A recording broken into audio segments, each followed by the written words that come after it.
Hello, everybody. Welcome back to the channel. Hope you're well. Thank you for joining me again. Well, it's an interesting time in Westminster, isn't it? We've had this election dumped on our lap with only, well, a matter of weeks to go. The 4th of July, American Independence Day. Who would have thought that? Might be where Rishi ends up at the end of it.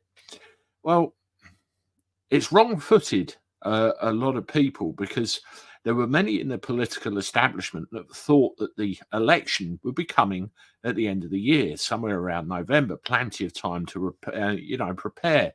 I've got my phone here, and I received a message yesterday from a member of Reform who informed me that you only have a certain amount of time in which to register your intention to stand in a general election.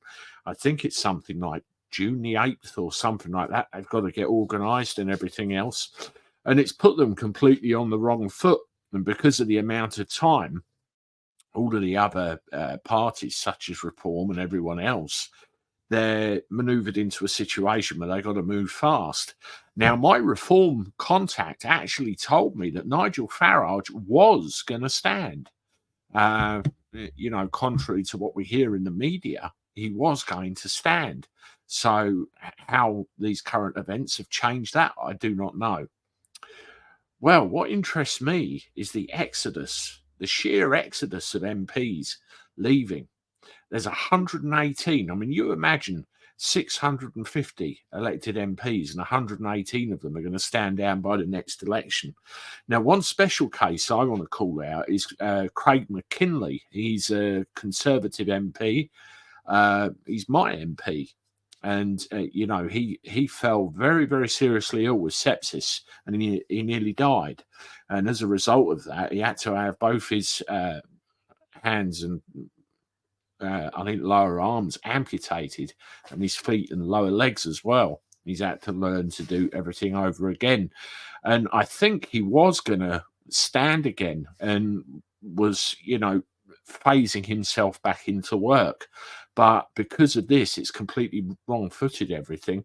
And because of that and his health concerns and a 70 to 80 hour a week working week as an MP, he said, I can't do it. So he's standing down. That's, a genuine concern. And, best wishes to Craig, and I hope everything works out for him in the long run. But, this list, I mean, if I expand this,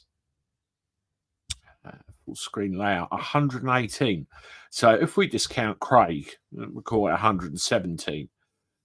75 Conservatives. I mean, so, a lot of these have been in the House for at least 20 years, elected again and again and again. And you could see loads of them, all giving various reasons. Kwasi Kwarteng, there's one that pops out.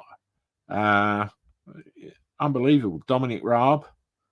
Is it jump before pushed, or do they know something the rest of us don't?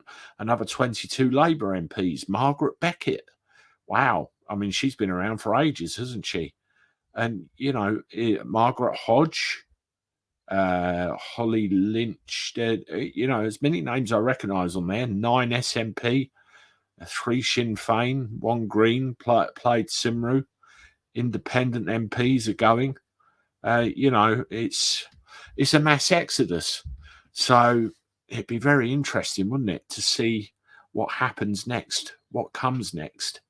And one thing that a lot of us have got to realise now is there's more to this than Conservative and Labour. We have to accept that. Otherwise, we're just going to end up with more of the same for more years. Let me know what you think in the comments. As always, hit the like button, subscribe to the channel, share me on your socials.